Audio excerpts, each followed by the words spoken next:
우리 목사님 지도가 한번 좀 준비가 됐나 모르겠네요. 네, 저기 사도 바울 2차 전도 여행 지도인데요.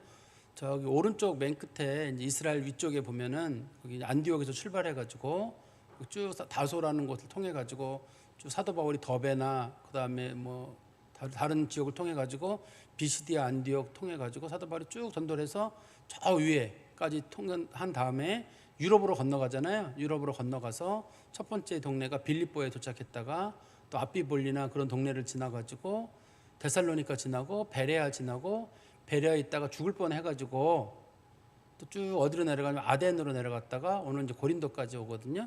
거기까지 현재 여기까지 온 겁니다. 사도 바울이 이 고린도까지 오는 데까지 시간이 뭐 얼마큼 걸렸는지는 모르겠어요. 그러나 지금까지 온 시간보다 더 긴 시간을 어디에 머무르게 되냐면 고린도에서 머무르게 되는데요. 오늘 본문에도 보면은 본문 바로 위에 보면은 11절에 그런 말씀 있잖아요. 1년 6개월 동안 머물며 이런 표현이 있잖아요. 사도 바울이 고린도에서 1년 6개월 동안 머물며 그들 가운데 하나님 말씀을 가르쳤다. 이런 내용을 담고 있거든요. 앞부분에 나와 있는 내용입니다. 조금 제가 다시 한번 그걸 지도 말고 정리를 해드리면 사도 바울이 이제 아테네에 와서 아테네에서 복음을 전하려고 했는데 아테네 사람들이 워낙 이게 자부심이 강하고 이런 새로운 말씀에 대해서는 관심이 있지만 하나님 말씀에 대해서는 관심이 없어서 사도 바울이 생각하기를 내가 여기서는 안 되겠다. 옆에 있는 도시인 고린도라고 하는 도시로 가야 되겠다. 그래서 고린도라는 도시로 갑니다. 지금이야 뭐 고린도가 큰 도시가 아닙니다만 그래도 옛날에는 아테네라고 그리스의 중심 도시인 아테네에 버금가는 그런 큰 도시였습니다. 사도 바울이 이제 고린도에서 복음을 전하게 되는데 복음을 전하다가 제일 먼저 만난 사람이 브리스길라와 아굴라라고 하는 사람을 만나게 됩니다. 그 사람들이 원래는 로마에 살던 사람들인데 로마에서 글라우디오 황제가 박해를 하는 바람에 글라우디오 황제의 박해를 피해가지고 도망온다고 온 게 이제 이 사람들이 고린도까지 온 거예요. 이 사람들의 고향은 이제 본도라고 불려지는 터키 북쪽 지역입니다. 거기가 고향이고, 그다음에 이 사람들이 그동안 살던 지역은 로마예요. 그리고 이제 지금은 고린도까지 온 거죠. 근데 그 사람들의 직업이 사도 바울과 함께 같은 직업입니다. 천막을 만드는 직업이 있었고, 또 그들이 사도 바울하고 마음이 맞았는지 우리 성경 말씀에 보다 보면 그런 표현이 있어요. 18장 3절에 보시면 생업이 같으므로 이게 브리스길라와 아굴라를 얘기하는 겁니다. 함께 살며 일을 하니 일만 같이 한 게 아니라 사도 바울하고 이 사람들이 같이 살면서 일을 했다고 되어 있습니다. 그리고 그들의 생업은 천막을 만드는 일이었다. 사도 바울이 이제 그 사람들하고 같이 일을 하면서 천막도 만들고 생활도 같이 하고 왜 이렇게 생활할 수 있었냐면 당시에 사도 바울의 전도팀이었던 실라와 그다음에 이 디모데가 아직까지 내려오질 않았습니다. 저 마케도니아라고 하는 지역. 마케도니아라고 하는 지역은 어느 한 특정 지역이 아니라 넓은 지역이거든요. 오늘 본문에서 말하는 이제 마케도니아 지역은 주로 어디냐면 그 데살로니카나 베레아 같은 지역들입니다. 아까 지도에서 봤던 그쪽 지역에 사도 바울이 도망을 오면서 너희들이 여기서 복음 전하는 일을 마무리를 해달라고 했기 때문에 사도 바울이 생활하는 사람이 없습니다. 물론 누가가 같이 와 있었지만 사도 바울 밥도 해주고 빨래도 해주고 그런 역할을 하는 사람이 이제 브리스길라와 아굴라가 그 일을 해주게 됐던 겁니다. 그래서 사도 바울이 이제 그들과 함께 말씀을 전하면서 특별히 이제 주일날이 안식일날이 되면 회당에서 이제 말씀을 전하곤 했었거든요.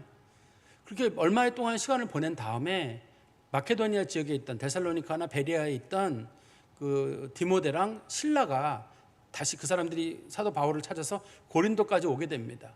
고린도에 오게 되니까 사도 바울이 말씀에 붙잡혀서라는 표현이 나와요. 말씀에 붙잡혀서라는 말의 뜻은 우리 성경 앞부분에 보면 나오잖아요. 18장 5절에 보시면 실라와 디모데가 마케도니아로부터 내려오며 바울이 하나님의 말씀에 붙잡혀 이런 표현이 있잖아요.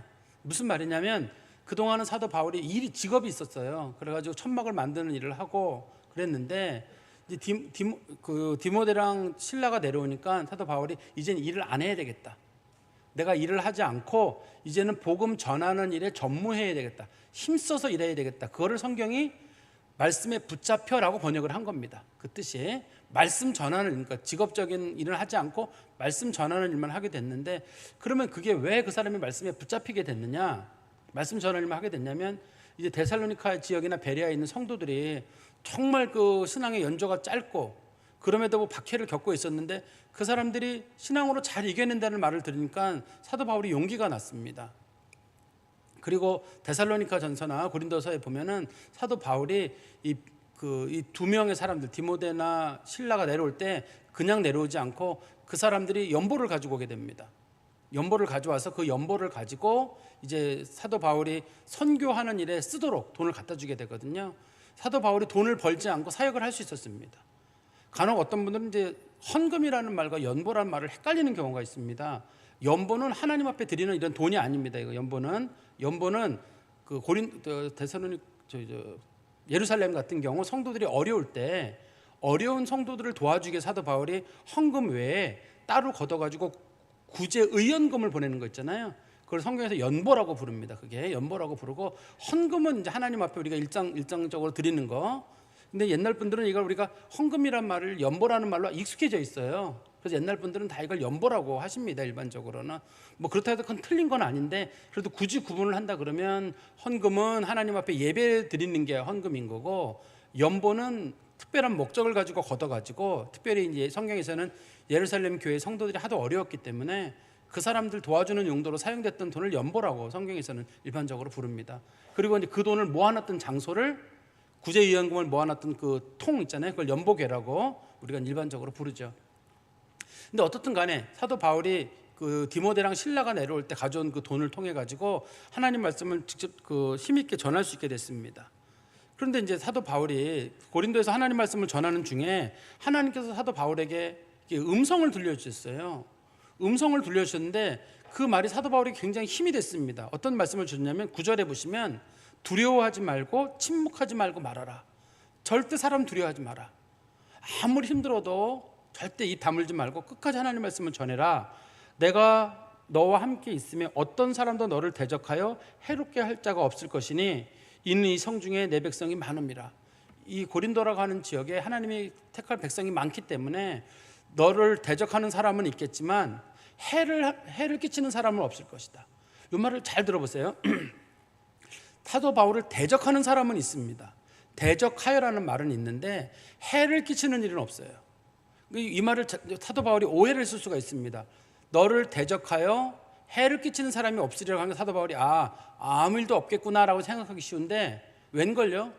복음 전했다는 이유로 사람들이 사도 바울을 공격하고 사람들을 감옥에까지 넣으려고 고발 조치까지 하거든요. 그러니까 대적하는 일은 있을 것인데 해를 당하는 일은 없을 것이다. 하나님은 그런 뜻으로 말씀을 하신 겁니다. 이 말씀 자체를. 그렇지만 사도 바울 입장에서는 대적이라는 말과 해를 당한다는 말을 구분해서 듣지는 않았을 거거든요. 너를 대적하는 사람도 없고 너에게 해를 끼치는 사람도 없을 것이다, 이렇게 들었을 겁니다. 일반적으로는. 그래서 사도 바울은 한번 고민이 됐을 거예요. 분명히 하나님은 내게 음성을 들려주시기를 대적하여 너를 해하는 사람이 없으리라고 했는데 내가 왜 이렇게 갑자기 고난을 당하지? 그런 문제로 아마 고민을 했을 것 같아요. 우리 한번 오늘 본문의 말씀 이제 보시면 제가 왜 그 말씀을 드렸는지 이해가 될 것 같아요. 우리 12절 말씀에 보시면 갈리오가 아가야 총독이 되었을 때 유대인이 일제히 일어나 바울을 대적하여 법정으로 데리고 가서, 대적이라는 말이 나오잖아요.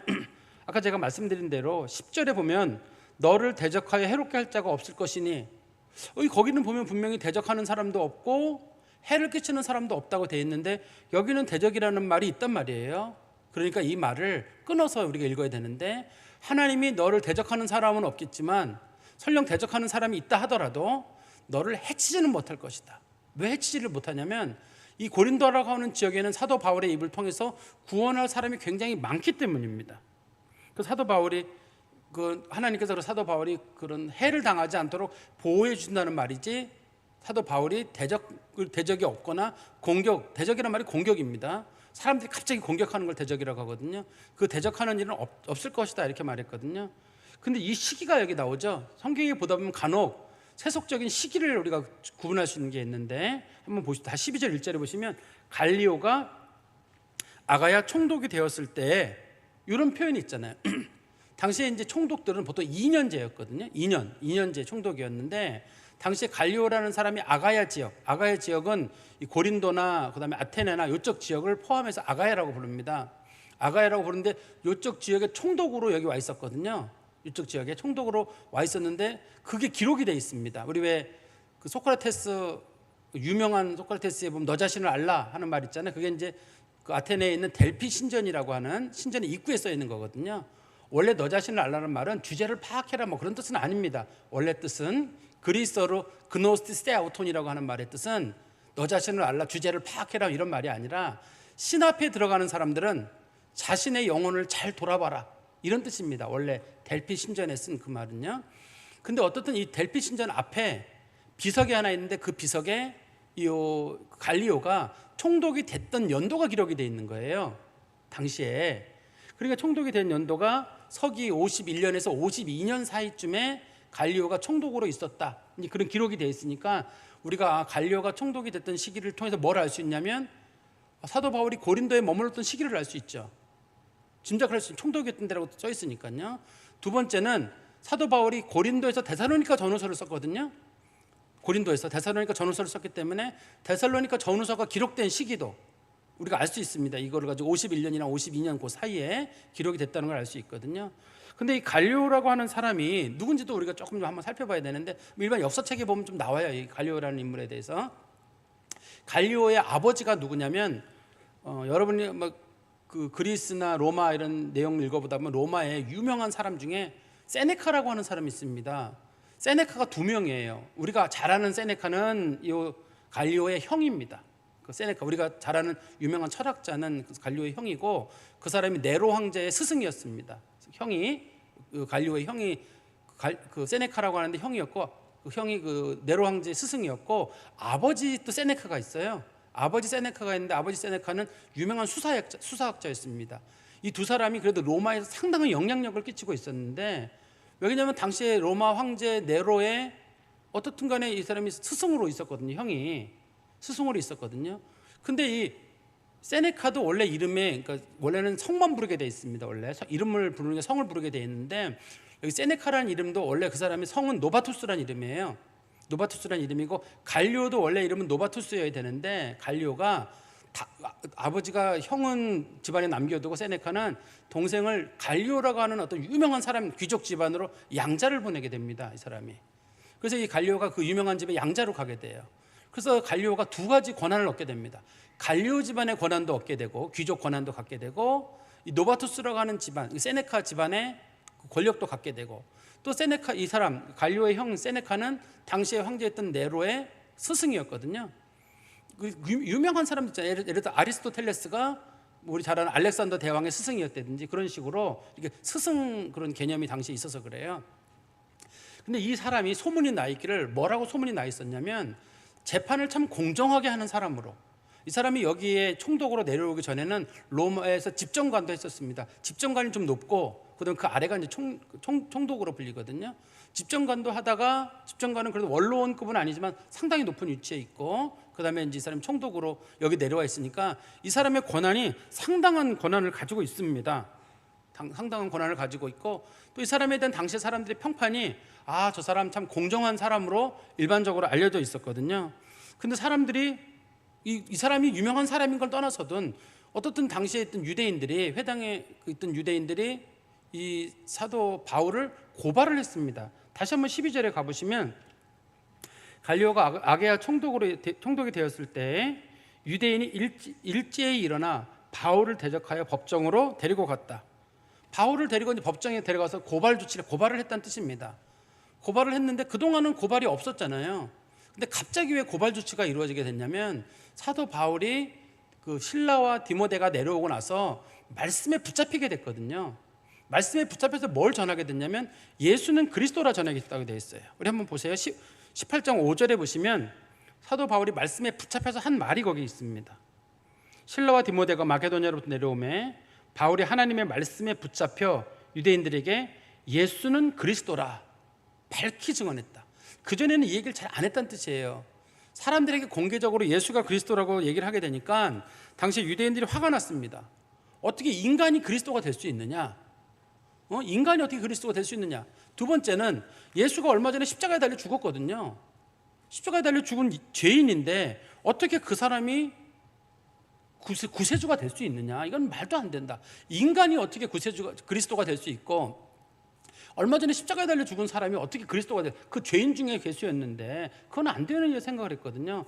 그래서 이 사람들이 생각하기를 이 사람을 고발 조치를 해가지고 고발 조치를 해가지고 갈리오라고 하는 총독에게 재판을 받게 하면, 이 사람이 아주 공정한 재판으로 유명하거든요. 재판을 받게 하면 이 사람의 재판 결과에 따라서 로마 전역에 말씀 전하는 게 금지가 되게 됩니다. 무슨 말이냐면 우리나라도 그런 게 있잖아요. 어떤 재판을 내려주면 사람들이 판례를 찾아가지고 이러이러한 경우는 어떻게 합니까 할 때, 과거에 무슨 대법원 판례가 있었고 무슨 고등법원 판례가 있었는데 그 판례에 따르면 이러이러한 경우가 있었습니다. 이렇게 해가지고 그 판례를 적용시키면 되는 것처럼 당시에도 마찬가지, 갈리오가 판결을 내려가지고 사도 바울이 문제가 있다, 이런 식으로 이제 고발을 하고 기독교가 문제가 있다는 게 알려지게 되면 사람들이 전국에서, 로마 전역에서, 당시에는 세계 유럽의 거의 대부분이 로마거든요. 로마 전체에서 말씀이 전해지는 게 금지가 되게 됩니다. 말씀 전하는 게 금지가 되거든요. 그래서 그 사람네들이 그거를 원하기 위해서, 그러니까 단순하게 사도 바울이라는 인물에 대해서 막으려고 하는 게 목적이 아니라 기독교 복음이 전해지는 걸 원천적으로 막을 수 있는 방법이 있는 거예요. 왜냐하면 이 사람들은 압니다. 이미 사도 바울이, 아까 우리 얘기했던 전도 여행 중에 사도 바울이 뭐 더베라든지 루스드라라든지 비시디아 안디옥이라든지 돌아오는 길 데살로니카나 또 베레아나 아테네나 이런 데서 하나님 말씀을 전하는 걸 봤거든요. 여러 번 충돌이 있었지만 원천적으로 못 막아요. 왜냐하면 사도 바울이 여기서 안 되면 저기로 가고, 저기로 하면 또 저기로 가고, 안 되면 배 타고 도망가고, 또 저기 가서 전하고 있고. 그러니까 유대인들이 봤을 때는 큰 골칫덩어리예요. 이걸 원천적으로 막아야 되거든요, 이 사람을. 그때 생각해 보기를 갈리오라고 하는 사람이 워낙 유명한 집안의 총독이고 또 재판관으로 재판을 워낙 잘하는 사람이니까 이 사람의 판결을 통해 가지고 기독교가 문제가 있는 종교다라는 게 확인이 되게 되면 기독교를 원천적으로 막을 수 있는 겁니다. 그래서 이제 갈리오에게 고발을 하게 되는데요. 뭐라고 고발을 했냐면 13절 말씀해 보십시오. 말하되 이 사람이 율법을 어기면서 하나님을 경외하라고 사람들을 권한다. 이 내용만 보면 이런 거잖아요. 이 사람이 율법을 어깁니다. 그리고 하나님을 경외하라고 사람들을 권합니다. 사실 갈리오 입장에서는 갈리오는 유대인도 아닌데 율법을 범하면 어떻고 안 범하면 어때요? 근데 이게 다른 뜻이 있거든요. 여기 뜻에는 무슨 뜻이냐면 당시 로마는 건전한 종교에 대해서는 그 포교를 할 수 있는 그런 자유를 줬습니다. 당시에 유대교가 건전한 종교로 그 당시에 평가가 나 있었습니다. 그래서 로마에서 기독교도들, 그러니까 유대교도들에서는 박해를 하지 않았어요. 그 유대교도들도 상당히 자존심이 있는 사람들이지만 로마라고 하는 사람들이 세금을 꼬박꼬박 바쳤습니다, 당시에. 그래서 저희 종교의 자유를 얻게 됐거든요. 이걸 이제 이런 거를 좀 라틴어로는 뭐라고 부르냐면 콜레기움 리키툼인가 그렇게 불러요. 그러니까 허락받은 종교란 뜻입니다. 로마에서 허락받은 종교라고 불려지는데 허락받은 종교가 여러 개 있습니다. 그 중에 이게 들어있어요. 근데 여기 보면 율법을 어긴다는 말은 뭐냐면 우리 유대교는 허락을 받은 종교인데 이 사람이 우리 유대교에서 어긋난 다른 교리를 가르칩니다라는 말의 뜻은 이 사람 이단입니다, 이런 뜻이에요.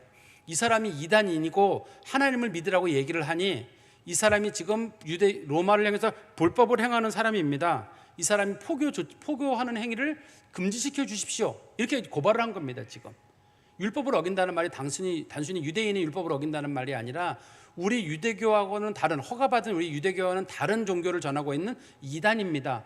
즉 이 사람들이 로마에 어떤 식으로든 간에 해를 끼치는 종교이고 허락받은 종교가 아니니 종교 포교 가처분 신청을 해달라, 이런 식으로 이제 부탁을 하는 거예요, 당시에. 그럴 때 사도 바울이 어떤 마음을 가지게 되냐면요, 우리 한번 다시 말씀으로 가보시면 14절입니다. 바울이 입을 열고자 할 때, 사도 바울이 막 이 사람 얘기를 들으니까 사도 바울이 억울할 거 아니에요. 자기도 할 말이 있을 거 아닙니까? 사도 바울이 막 말을 하려고 하는데 갈리오가 말을 탁 막아버렸어요. 다시 보세요. 14절에 바울이 입을 열고자 할 때에 갈리오가 유대인들에게 이르되, 원래대로는 사도 바울이 말을 하고 양자편을 다 들어봐야 되잖아요. 다 들어보고 갈리오가 판결을 내려야 되는데 갈리오가 그렇게 하는 게 아니라 유대인들의 말만 듣고 사도 바울의 말을 탁 막아버린 거예요. 그러면 사도 바울의 입장에서는 이 답답한 지경이죠. 사도 바울은 항상 이렇게 억울한 일을 당하면 변명을 잘하고, 그 변증이죠. 변증을 잘하고, 그 다음에 이런 어려운 기회를 항상 말씀 전할 수 있는 기회로 삼았거든요, 사도 바울은. 이게 사도 바울에게는 좋은 기회였습니다. 근데 이 갈리오가 탁 말씀을 막아버리는 거예요. 그러면서 갈리오가 뭐라 그랬냐면 이렇게 얘기를 했습니다. 한번 다시 말씀으로 가보시면 14절 중간에 너희 유대인들아, 만일 이것이 무슨 부정한 일이거나 불량한 행동이었으면 내가 너희 말을 들어주는 것이 옳거니와 부정하다는 말과 불량하다는 말. 여기서는 본문에서는 부정하다는 말은 중범죄, 불량하다는 말은 경범죄를 부르는 말입니다.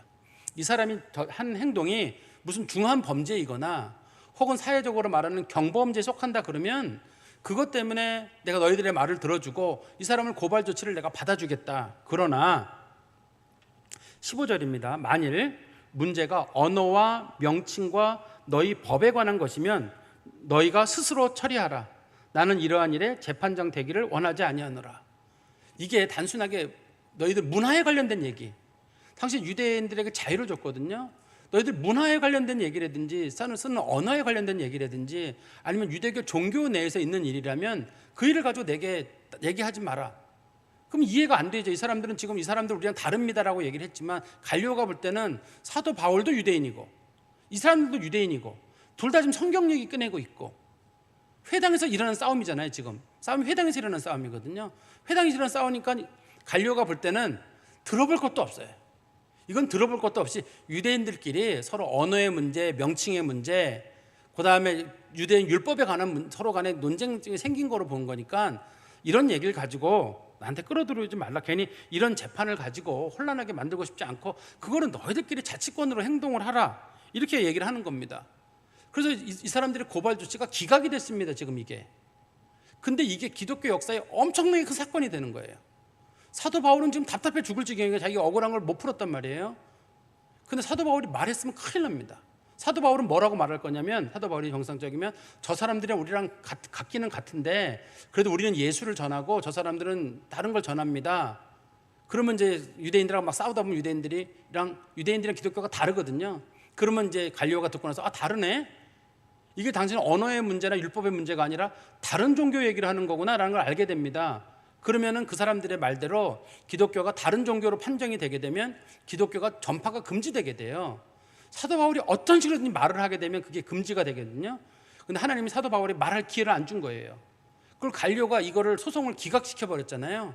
기각시켜 버리는 바람에 향후 유대인이 얼마 동안은 네로 황제가 나중에 세네카 아버지랑 세네카 형이랑 그러니까 이 사람 형 세네카랑 갈리오를 이제 사형시켜 버리거든요. 나중에 의심을 해요. 측근입니다. 네로의 측근인데 이 사람들 의심하고 나중에 사형시켜 버리는데요.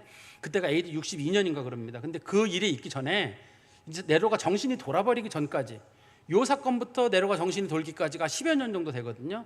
그때는 기독교 복음이 자유롭게 전해집니다. 왜냐하면 언어의 문제, 명칭의 문제, 법에 관한 문제로는 더 이상 기독교인들을 박해하지 말라. 그렇게 된 거잖아요. 누가 만약에 박해를 하려고 하는 경우에도 그때 당시에 갈리오라고 하는 사람이 이거 복음을 전하는 문제에 대해서는 방해하지 말라고 했으니까 더 이상 기독교인을 박해하지 말라고 그랬으니까 박해를 당할 일이 없는 거예요. 이 사건 때문에. 사도 바울 입장에서는 이게 참 억울한 일로 보이지만 결과적으로는 사도 바울에게는 굉장히 유익한 사건이 됐거든요. 그리고 다시 말씀해 보십시오. 16절에 그들을 법정에서 쫓아냈다는 말이 빨리 나가라 이런 게 아니라 재판을 기각시켰다는 말입니다. 기각시키고 그 사람들을 내보냈는데 어떤 일이 일어나게 되냐면 17절에 모든 사람이, 여기서 모든 사람이란 고린도에 살고 있는 이방인들입니다.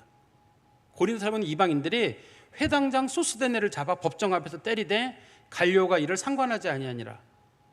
이 소스데네는 누구냐면 지금 이 재판을 신청한 대표인입니다. 이 사람이 사도 바울을 고발한 대표자거든요. 이 사람이 원래 이 고린도 지역의 회당장은 누구였냐면 8절에 보세요. 우리 사도행전 18장 8절에 보면 또 회당장 그리스보가 온 지방과 더불어 주를 믿으며 수많은 고린도 사람도 듣고 믿어 세례를 받더라 이렇게 돼 있잖아요. 이 사람 소스데네 바로 전에 있던 회당장이 누구였냐면 그리스보였습니다. 근데 그리스보가 이 개종을 하면서 기독교로 가버렸어요. 기독교로 가버린 바람에 또 다른 이제 회당장을 뽑았는데 그 사람이 소스데네였거든요. 그래서 소스데네가 유대인들의 힘을 얻어가지고 재판을 신청해가지고 재판을 하러 갔는데 지금 사람들이 막 재판에 막 끌려가고 사회가 혼란한 거예요. 근데 갈리오가 이런 문제로 재판하지 말라고 쫓아내버리니까 그 고린도 지역에 있던 일반적인 이방인들이 저것들은 몇 명 되지도 않으면서 왜 종교적인 까지 싸움을 하냐 그래가지고 그 종교의 대표적인 인물 소스데네를 잡아다 때린 겁니다. 이게 지금 고발을 하려고 했는데 도리어 이 사람이 끌려가가지고 맞게 된 거예요. 이 사람들은 지금 사도 바울하고 디모데나 실라를 때리려고 이 재판을 한 거였는데, 이 재판의 결과 기각되면서 자신들이 그걸 뒤집어 쓰게 돼가지고 많이 맞게 됐는데, 많이 맞았지만 갈리오가 이 일에 대해서 더 이상 상관하지 않았다. 때리든 말든 니네 알아서 해라, 그냥 놔둔 거예요. 왜냐하면 그랬잖아요. 이게 법에 관한 문제가 아니라 이게 뭐 언어나 명칭에 관거나 율법에 관한 얘기라 그러면 너희들 알아서 하라 그랬잖아요. 그러니까 이런 문제를 가지고 한번 놔두는 것도 있고, 두 번째는 유대인들이 소란을 일으켰으니까 소란 일으킨 거에 대한 책임을 지면서 지금 이제 때리든지 말든지 알아서 하라, 이렇게 이제 끌고 간 겁니다. 이 사건이 향후 이제 사도 바울에게도 엄청난 사건으로 있게 되는데요. 그럼 이 소스데네가 누구냐 도대체? 고린도전서 1장 1절에 보면 사도 바울이 자기가 고린도서에 편지를 쓰면서 고린도 교회에다가 나 바울과 소스데네는 너희에게 편지를 쓴다라고 돼 있어요. 일반적으로 고린도전서 1장 1절에 나오는 소스데네가 이 소스데네와 같은 인물로 봅니다. 꼭 같은 인물인지는 모릅니다만 일반적으로 같은 인물로 봅니다. 이게 소스데네라는 인물이 흔한 이름이에요. 당시 흔한 이름이긴 한데, 이 사람이 이날 엄청 많이 맞았는데 맞고 나서 일반적인 학자들이 얘기하는 겁니다. 맞고 나서 너무 억울하고 도대체 기독교가 뭔지 해가지고 그 사람들 찾아가고 얘기를 듣다가 소스데네가 회심을 한 것처럼 보입니다. 그렇지 않으면 고린도 교회의 중심 인물이 되거든. 소스데네가 나중에 중심 인물이 되는데, 원래 중심 인물은 먼저 회당장이었던 그리스보가 돼야 되거든요. 그리스도가 우리 10장 8절에 보면 그리스보라고 하는 사람이 먼저 회당장이었다가 회심을 했다고 되어 있잖아요. 근데 그리스보 말고 소스데네가 중심 인물이 됩니다. 고린도 교회에 중심 인물이 됐다는 말은 이 사람이 엄청난 충격을 겪고 나서 기독교로 회심했는데, 사람들이 봤을 때 그 사람이란 인물됨이나 사회적인 어떤 위치나 그 사람이 겪었던 고난이나 이런 걸 봤을 때 그 사람을 존중할 만한 그런 인물로 봤던 것 같아요. 그래서 일반적으로 이 고린도 교회의 중심 인물을 소스데네라고 일반적으로 보거든요. 그러니까 이 사건이 소스데네라는 인물에게 엄청난 사건을 일으키게 됐고, 그 다음에 또 어떤 일이 있냐면 사도 바울이 나중에 우리 사도행전 24장 5절 말씀 볼까요? 사도행전 24장 5절 6절의 말씀에 보시면 사도 바울이 이제 거기서 유대인들에게 예루살렘에 갔다가 유대인들에게 고발을 당하게 됩니다. 우리가 보니 이 사람은 전염병 같은 자라, 천하에 흩어진 유대인들을 다 소유하게 하는 자요, 나사렛 이단의 우두머리라. 그가 또 성전을 더럽게 하려 함으로 우리가 잡았사오니, 지금 이제 유대인들이 예루살렘에서 복음을 전하는 사도 바울을 체포해가지고 이 사람이 전염병 같은 소위 암적인 존재다 우리 사회에. 그리고 나사렛 이단, 예수는 이미 이단으로 판정이 됐거든요. 그래서 십자가에 달려 돌아가셨잖아요.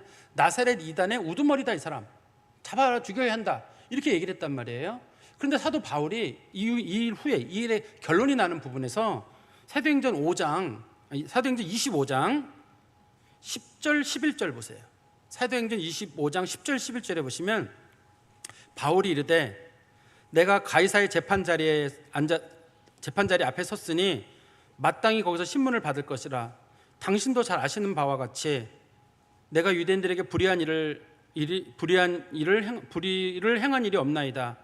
만일 내가 불의를 행하여 무슨 죽을 죄를 지었으면 죽기를 사양하지 아니하겠으나, 만일 이 사람이 나를 고발하는 것이 다 사실이 아니면 아무도 나를 그들에게 내줄 수 없나이다. 내가 가이사에게 상소하노라 한대. 어떤 내용을 담고 있냐면, 사도 바울이 지금 유대인들에게 모함을 당하게 됐거든요. 근데 가만히 있으면 예루살렘에서 사도 바울이 처형을 당하게 됩니다. 사도 바울이 뿐만 아니라 유대인들은 자치적인 법을 처리할 수 있기 때문에 사도 바울만 죽게 되는 게 아니라 지금 유대인들이 긴장하고 있거든요. 그래서 사도 바울만 아니라 예루살렘에 있는 모든 기독교인들이 박해를 당하게 됩니다. 극한 박해를. 그때 사도 바울이 어떻게 얘기하냐면, 나는 과거에 내가 고린도에 있을 때 갈리오라고 하는 사람에게 재판을 받은 적이 있었는데, 갈리오가 언어나 혹은 명칭이나 법에 관련된 내용에 대해서는 사법기관에 가서 재판을 받지 못하게 해놨다. 당신들은 나를 죽이려고 하니 내가 이 억울함을 푸는 방법은 과거에 내가 갈리오가 했던 그 판례를 내가 인용하는 거다. 그러니 나를 이 재판이 아닌 가이사의 재판, 즉 시저가 열어놓은 재판, 이건 이제 로마 재판이거든요. 로마 재판에 나를 올려달라. 로마 재판에 올리면 이 사람 무죄거든요. 왜냐하면 갈리오가 이미 기각시켜가지고 무죄 판결을 한번 받은 적이 있기 때문에, 내가 가이사에게 호소한다라고 말하는 이유는 예루살렘에서 유대인 재판을 받으면 죽어요. 유대인 재판을 받으면 죽거든요. 그렇지만 로마 재판을 받게 되면 로마인들이 이미 갈리오 사건이 선례가 돼 있거든요. 그래서 사도 바울이 안 죽게 되는 거고, 기독교도 이것 때문에 살게 되는 겁니다. 제가 다시 한번 좀 말씀 정리해드리면 사도 바울이 갈리오 앞에서 처음에 굉장히 답답했어요. 제가 아까 그런 말씀을 강조했잖아요. 우리 사도행전 18장 14절에 보시면 바울이 입을 열고자 할 때, 그때 바울 입장에서 내가 그때 말을 했었어야 되는데, 근데 하나님이 사도 바울의 말을 탁 막아버렸어요. 말하지 마라, 내가 일한다. 그래서 사도 바울이 입을 딱 다물고 있었는데 갈리오가 기각시키게 되고, 나중에 사도 바울이 예루살렘에 끌려갔다가 로마로 갈 일이 있을 때에도 나는 가이사에게 호소하노라라고 해가지고 자기가 무죄 판결을 일단 기본적으로 받게 되고, 로마로 가서 로마에서 복음 전할 기회까지 생기게 됩니다. 나중에 사도 바울이 오랫동안 로마에 머물면서. 그러니까 우리는 내가 어떤 말을 하지 않을 때 너무 답답해요. 내가 억울한 사정들을 막 누구한테 얘기를 하고 막 수많은 사람들의 동의를 얻고 싶은데, 이 성경 말씀을 보니 억울한 일이 있을 때도 그냥 가슴에 담아두는 게 좋을 것 같아요. 해결은 하나님이 하시더라는 거예요. 사도 바울 말 잘하는 사람입니다. 누구랑 논쟁을 해도 이기는 사람이고 결백한 사람이에요, 여기서요. 근데 사도 바울이 얘기를 했으면 큰일 나는 사건이에요, 지금. 왜냐하면 사도 바울이 정말 너무 말을 잘하니까 억울한 일을 해서 논쟁을 딱 하게 되면 분명히 갈리오가 저게 언어의 문제가 아니라 서로 의견 차이가 상당히 나는구나, 그러면 저 사람들 유대인들이 말하는 이단이 맞네, 이런 식으로 판결을 내려버리게 되면 기독교 복음이 막혀버리거든요. 그러니까 하나님께 사도 바울의 입을 딱 막아버린 거예요. 가만히 있어라, 내가 하겠다. 그래서 갈리오가 말을 하게 하고, 갈리오를 통해서 하나의 판례가 만들어지게 되고, 그 선례를 통해 가지고 향후 기독교 복음이 전해지는데 하나님이 기이하게 역사하시거든요. 그래서 그런 것처럼 우리들도 정말 살다 보면 억울한 일 있잖아요. 딱 속을 뒤집어 가지고 밝혀주고 싶을 때가 있습니다. 가슴에 담아두세요. 하나님이 밝히셔요. 하나님이 밝히시니까 그런 것들을 다 마음에 새겨두고 사귀면서 병이 들라는 말이 아닙니다. 하나님께 맡기는 게 우리 성도들이 할 수 있는 일이거든요. 내 마음 같아서는 내가 다 시시비비를 가리고 하면 좋죠. 그렇지만 도리어 그게 걸림돌이 될 때가 있어요. 입을 열면 구질구질 할 때가 있고 걸림돌이 될 때가 있습니다. 그때 어떻든 공의는 하나님 손에 달려 있으니 하나님을 믿고 맡기는 거예요. 아까 말씀드렸죠. 사도 바울이 말 안 한 게 잘한 거예요.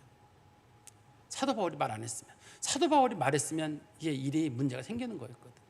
저도 이 말씀을 곰곰이, 저도 자주 성경을 읽어봤는데 이 말씀 자세히 한번 좀 보면서, 특히 14절에 사도 바울이 입을 열고자 할 때 그 딱 그 표현에 제가 딱 마음이 멈췄어요.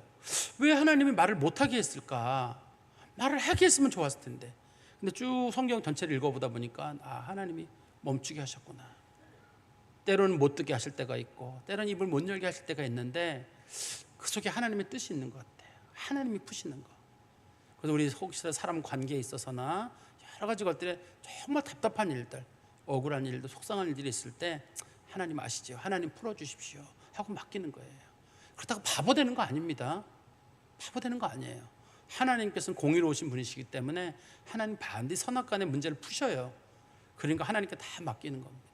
결국 이 사건으로 해서 네로가 기독교인들을 박해할 때까지 10년 정도 지나거든요. 기독교 복음이 안전하게 전해지게 됩니다. 안전하게 전해지게 돼요. 하나님이 참 솜씨가 참 놀랍습니다. 하나님이란 분은 참 역시 하나님이시다, 그런 생각을 합니다. 이 말씀 마음에 두시고 사시기를 간절히 소망합니다. 기도하겠습니다. 하나님 아버지, 주님 안에 감사합니다.